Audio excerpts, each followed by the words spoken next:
नमस्कार साथियों, आप सभी का स्वागत है एजुकेशन लाइन में। दोस्तों, बीएसटीसी परीक्षा 2023 के लिए राजस्थान जीके के जो प्रश्न है उस वीडियो में हम देखने वाले हैं। तो दोस्तों, इससे पहले हमने 2-3 वीडियो अपलोड कर दिए हैं जिसमें हमने राजस्थान जीके के बहुत सारे प्रश्नों के बारे में डिस्कस कर लिया है। उनको अगर आपने नहीं देखा तो उनको आप जाके चैनल पर देख सकते हैं। और साथ ही आपसे रिक्वेस्ट होगी, आप चैनल पर नए हैं तो प्लीज़ चैनल को सब्सक्राइब जरूर रखें, ताकि जो भी वीडियो हम अपलोड करते हैं आपकी परीक्षाओं के रिगार्डिंग उसका नोटिफिकेशन आप तक पहुँचता रहे। तो चलिए अपन यहाँ पे स्टार्ट कर लेते हैं। दोस्तों, पूरा पेपर है हमारे पास, लेकिन फ़िलहाल हम बात कर रहे हैं आपके राजस्थान जीके की पोर्शन को लेके। तो फर्स्ट हम राजस्थान जीके के जितने भी सेक्शन हैं उनको कंप्लीट करेंगे। उसके बाद फिर हम हिंदी और आपकी टीचिंग एप्टीट्यूड और इंग्लिश मैथ वगैरह है सबको इंक्लूड करेंगे। तो चलिए यहाँ पे स्टार्ट करते हैं आज के सेशन में। 101 नंबर का जो क्वेश्चन है, सिरोही की स्थापना है वो किसके द्वारा की गई थी। तो दोस्तों वेरी वेरी इंपॉर्टेंट है। दोस्तों मैं आपको बता दूं कि जो भी स्थापनाएं हैं, सिरोही की स्थापना हो गई या फिर आपकी झालावाड़ की स्थापना हो गई या फिर जिसकी भी स्थापनाओं की बात करी जाएंगी, 2-4 आपके क्वेश्चन है जो कि बहुत इंपॉर्टेंट है। जैसे कि सवाई माधोपुर की स्थापना किसने की थी, कीर्तिपाल ने की थी। ऐसे ही पर्सन आपको पूछे जाएंगे और 101% इसमें से एक पर्सन आएगा। ठीक है, तो सिरोही की स्थापना किसके द्वारा की गई थी ये आपको बताना है।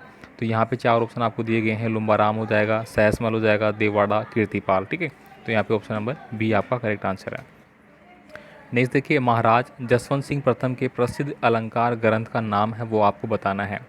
तो 102 नंबर का जो क्वेश्चन है साथियों, उसमें आपका आंसर हो जाएगा ऑप्शन नंबर सी, बासा भूषण।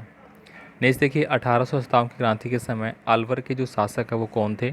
तो 1857 की जो क्रांति थी उसको आपको अच्छे से पढ़ना है। सारे पर्सन जो भी इंक्लूड है उनको भी आपको अच्छे से देखना है, क्योंकि 1857 की क्रांति से लगभग 5 से 7 पर्सन आपके पूछे जाएंगे। तो यहाँ पे पूछा गया है अलवर के शासक कौन थे। ठीक है, अलवर में कौन शासक था उस समय, प्रताप सिंह, विनय सिंह, भूपाल सिंह या फिर बख्तावर सिंह। तो दोस्तों 103 नंबर का जो क्वेश्चन है उसमें से आंसर हो जाएगा आपका विनय सिंह। नेक्स्ट देखिए दोस्तों, क्वेश्चन नंबर 4 है, कछवा शासक मान सिंह का जो जन्म है वो कहाँ पे हुआ था। अब आपको यहाँ पे 2 प्रश्नों का आंसर मिल जाता है क्या, कि जो आमेर के शासक थे, हमारे जयपुर के शासक थे, वो किस वंश से रिलेटेड थे। तो वो थे कछवा शासक। अब यहाँ पे पूछा गया कि जो मान सिंह थे उनका जन्म कहाँ पे हुआ था। जयपुर में हुआ था, मौजमाबाद, दौसा या फिर सांबर। तो 104 नंबर का सही आंसर हो जाएगा आपका मौजमाबाद, यहाँ पे उनका जन्म हुआ था। मदन शाही सिक्के किस रियासत में प्रचलित थे। जोधपुर में, बीकानेर में, उदयपुर में या फिर झालावाड़ में। तो 105 नंबर का जो क्वेश्चन है उसमें आपका सही आंसर हो जाएगा झालावाड़ में। ऑप्शन नंबर डी आपका करेक्ट आंसर है। नेक्स्ट देखिए, बर्ड राइडर रॉक पेंटिंग कहाँ से प्राप्त हुई थी। 106 नंबर का सही आंसर हो जाएगा ऑप्शन नंबर बी, गढ़दड़ा से। प्रताप की सेना का हरवाल का नेतृत्व है किसने किया था। दोस्तों महाराणा प्रताप के बारे में आपने अच्छे से सुन रखा है, पढ़ रखा है। तो यहाँ पे पूछा गया है कि जो महाराणा प्रताप की सेना थी उसका जो हरवाल है उसका नेतृत्व किया था, किसके द्वारा किया गया था। तो दोस्तों हकीम खां सूरी के द्वारा किया गया था। ये महाराणा प्रताप की सेना के अहम सेनानायक अपन इसको मान सकते हैं, जिन्होंने की अपनी बहुत अच्छी भूमिका इस युद्ध में निभाई थी। नेक्स्ट देखिए, उदयपुर में सहेलियों की बाड़ी है वो बनवाई थी, किसके द्वारा ये बनवाई गई थी। तो ये बनवाई गई थी महाराणा संग्राम सिंह द्वितीय के द्वारा। दोस्तों अगर कई बार क्वेश्चनों में होता है ना कि प्रथम और द्वितीय इस प्रकार से पूछे जाते हैं, तो यहाँ पे मैं आपको बताऊंगा कि मोस्टली जो क्वेश्चनों के आंसर होते हैं, अगर मैं बात करूँ 80% तो वो द्वितीय से रिलेटेड होते हैं। तो आपको द्वितीय पे क्लिक करना है कब, जब आपको उस क्वेश्चन का आंसर नहीं आ रहा है। डाइट नहीं करना है, अगर आ रहा है तो ठीक है, नहीं आ रहा है आपको तुक्का लगाना है तो आप द्वितीय जो होते हैं उस पर टिक मार्क कर सकते हैं। ठीक है, यहाँ पे देखिए, राजस्थान में तात्या टोपी को शरण देने वाला जो सामंत है वह कौन था। तो राजस्थान में तात्या टोपी आए थे। ठीक है, इनको शरण किसके द्वारा दी गई थी। तो वो दी गई थी कोठारिया रावत जोध सिंह के द्वारा। ठीक है, ऑप्शन नंबर बी है वो करेक्ट आंसर हो जाएगा। तराइन का युद्ध के बारे में आपने पढ़ रखा है। तराइन के 2 युद्ध हुए थे, इसमें भी आपका 2 क्वेश्चन आपके इंक्लूड हो जाते हैं। तराइन का पहला युद्ध हुआ था 1191 में, दूसरा हुआ था 1192 में। ठीक है, अब यहाँ पे पूछा गया है कि जो पहला युद्ध हुआ था उसमें किसकी विजय हुई थी। तो पहले युद्ध में कौन जीता था ये तो आपको भली प्रकार से पता होगा, वो जीता था पृथ्वीराज चौहान तृतीय। ठीक है, दूसरे में कौन जीता था ये आपको कमेंट करके बताना है। आगे देखिए, यहाँ पे अगला क्वेश्चन है, निम्नलिखित में से इंदिरा गांधी नहर परियोजना के संबंध में आपको असत्य कथन है वो बताना है। तो यहाँ पे 124 नंबर का जो क्वेश्चन है, ठीक है, 124 नंबर का जो क्वेश्चन है, एक मिनट सॉरी, यहाँ पे 124 नहीं 110 के बाद यहाँ पे आएंगे अपन। 111 नंबर का जो क्वेश्चन है, लोक नाट्य के रूप में पाबूजी की फड़ अत्यंत लोकप्रिय है। पाबूजी कौन है? दोस्तों पाबूजी के बारे में आपने पढ़ा है, रामदेव जी के बारे में आपने सुना है, गोगा जी, ठीक है, मेंगा मावलिया जी, हड़बू जी। ये क्या है दोस्तों, पंच पीरों में शामिल है। पंच पीरों के बारे में आपको अच्छे से पढ़ना है। 101% इनमें से पर्सन आएगा, ठीक है। तो यहाँ पे पूछा गया है कि जो पाबूजी है, पाबूजी की जो पढ़ अत्यंत लोकप्रिय है, तो पाबूजी कौन है? तो 111 नंबर में आपका सही आंसर हो जाएगा कौन है, एक लोक नायक इनको बोलेंगे अपन, क्या बोलेंगे, लोक नायक, ठीक है।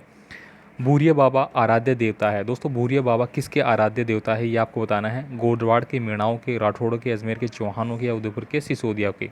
तो 112 नंबर में आपका सही आंसर हो जाएगा दोस्तों, भूरिया बाबा के नाम आते ही आपको मीणाओं पे टिक करना है। जो मीणा समुदाय है, ठीक है, वो कभी भी भूरिया बाबा की झूठी कसम भी नहीं खाते, ऐसे भी बात प्रचलित है, ठीक है। तो आपको किस पे टिक करना है, ये गोरवाड़ के, मीणाओं पे। पटुआ की हवेली कहाँ स्थित है? दोस्तों पटुआ की हवेली का प्रश्न लगातार बहुत बार बीएसटीसी एग्जाम में आ चुका है, इसको आपको अच्छे से वेरी वेरी इंपॉर्टेंट करके रखना है। तो पटुआ की हवेली कहाँ पे है? तो ये है दोस्तों आपकी जैसलमेर में, ठीक है। कहाँ पे है? जैसलमेर में आपको टिक करना है। इसके बाद देखिए, अचलदास खींचरी वचनिका से कहाँ का इतिहास मुख्य रूप से ज्ञात होता है? तो दोस्तों अचलदास खींची की वंशिका के बारे में पूछा गया है। तो यहाँ पे जालोर, जैसलमेर, उदयपुर और गागरोन, कौन सा आपका सही आंसर हो जाएगा? तो 114 में आपका ऑप्शन नंबर हो जाएगा Gagron, option number D is correct answer, ठीक है। नेक्स्ट देखिए, अलाउद्दीन खिलजी ने राजस्थान के किस किले का नाम खिजराबाद रखा था? दोस्तों वेरी वेरी इंपॉर्टेंट, आप इसको कर सकते हैं, ठीक है। अभी अभी हाल ही में जो फर्स्ट ग्रेड की एग्ज़ाम पूछा गया लगा था अभी, ठीक है, 2023 में जो लगा था दिसंबर के आसपास, उसमें भी ये प्रश्न पूछा जा चुका है। अब आप देख सकते हैं कि जो सारे इंपॉर्टेंट क्वेश्चन है जो लगातार रिपीटेड होते हैं कोई ना कोई एग्ज़ाम में, वो ही एग्ज़ाम में पूछे जाते हैं मोस्टली, मैं आपको बता दूं। इसलिए आप प्रीवियस ईयर के जो भी क्वेश्चन राजस्थान में आ चुके हैं उनकी बुक भी आप खरीद सकते हैं पेपर में, ठीक है, वो भी अवेलेबल आपको होती है। अब यहाँ पे देखिए किसका नाम खिजराबाद रखा गया था? तो 115 नंबर में आपको हो जाएगा, चित्तौड़गढ़ दुर्ग का नाम उसने क्या रखा था? खिजराबाद रखा था।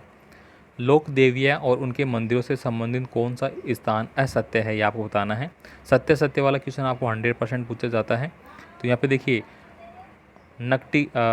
नकटी माता हो गई, वो जयपुर में है, और जिलानी माता अलवर, सकराय माता सांबर, और केवाय माता मालानी बाड़मेर। तो कौन सा इसमें असत्य है ये आपको बताना है।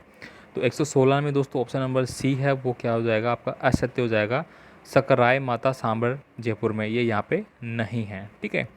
नेक्स्ट देखिए, हवेली संगीत किस समुदाय की प्रमुख विशेषता है? तो 117 में आपका ऑप्शन नंबर ए हो जाएगा, वल्लभ संप्रदाय। जो वल्लभपंथ संप्रदाय है उसमें हवेली संगीत है वो गाए जाते हैं। चंग नृत्य राजस्थान के किस क्षेत्र का लोकप्रिय है? दोस्तों वेरी वेरी इंपॉर्टेंट है, सेकंड ग्रेड एग्जाम जो अभी लगा था 2022-23 में, उसमें ये प्रश्न पूछा जा चुका है।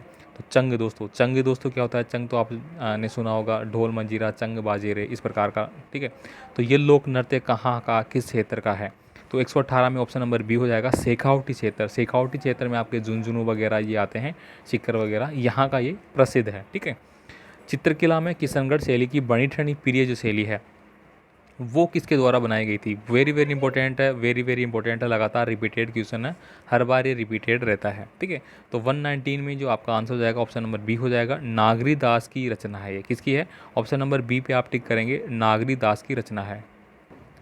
नेक्स्ट देखिए, अगला क्वेश्चन है 100 नंबर 20, रावण हत्था क्या है? दोस्तों रावण हत्था क्या है? एक वाघ यंत्र है। क्या है? एक वाघ यंत्र है। तो 120 नंबर में आपका आंसर क्या हो जाएगा? ऑप्शन नंबर बी, एक वाघ यंत्र है। आपने दोस्तों बाबूजी वगैरह फड़ जो वाचन किया जाता है उस समय ये बजाया जाता है। निम्नलिखित में से सागरमती के नाम से जाना जाता है। तो सागरमती के नाम से किसको जानते हैं अपन, ठीक है। 121 नंबर में आपका ऑप्शन हो जाएगा बी, लूणी नदी को सागरमती के नाम से जानते हैं। निम्नलिखित में से राजस्थान का मैनचेस्टर कहा जाता है? बहुत ही इंपॉर्टेंट और वेरी वेरी इंपॉर्टेंट और बहुत इजी क्वेश्चन है। तो राजस्थान का मैनचेस्टर किसको कहते हैं अपन?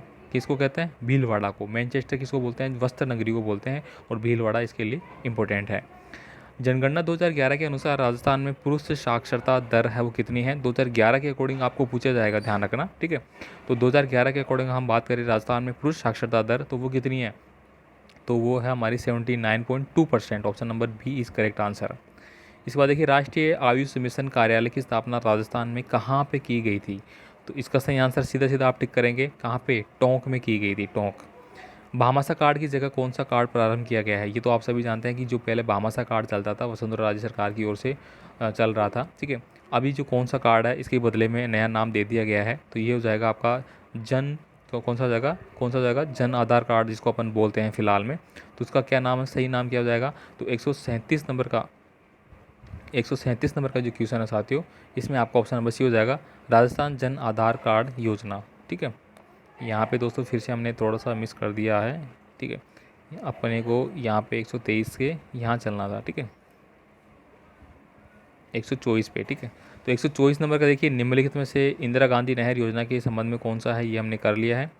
नर्मदा नहर से लाभान्वित जो क्षेत्र है वो कौन सा है, तो 125 में दोस्तों आपका ऑप्शन नंबर बी हो जाएगा, जालोर और बाड़मेर। तो दोस्तों 25% और बच के टोटल 50% आपके राजस्थान जीके के आते हैं। ठीक है, तो हमने यहाँ पे 25 प्रश्नों के बारे में डिस्कस किया है। ठीक है, थोड़ा सा यहाँ पे गलती हो गई थी कि हम नेक्स्ट क्वेश्चन पे जंप कर गए थे। ठीक है, कोई नहीं, अगली वीडियो में बाकी जो 25% है उसके बारे में डिस्कस करेंगे, ताकि वीडियो लंबा भी नहीं होगा और छोटे छोटे वीडियो के माध्यम से आपको सभी प्रश्न अच्छे से समझ में आ जाएंगे। तो मिलते हैं अगले वीडियो में अगले पेपर के साथ, अगले प्रश्नों के साथ। चैनल को सब्सक्राइब करना ना भूलिए और आपका कोई भी कमेंट आप हमें कमेंट कर सकते हैं। धन्यवाद।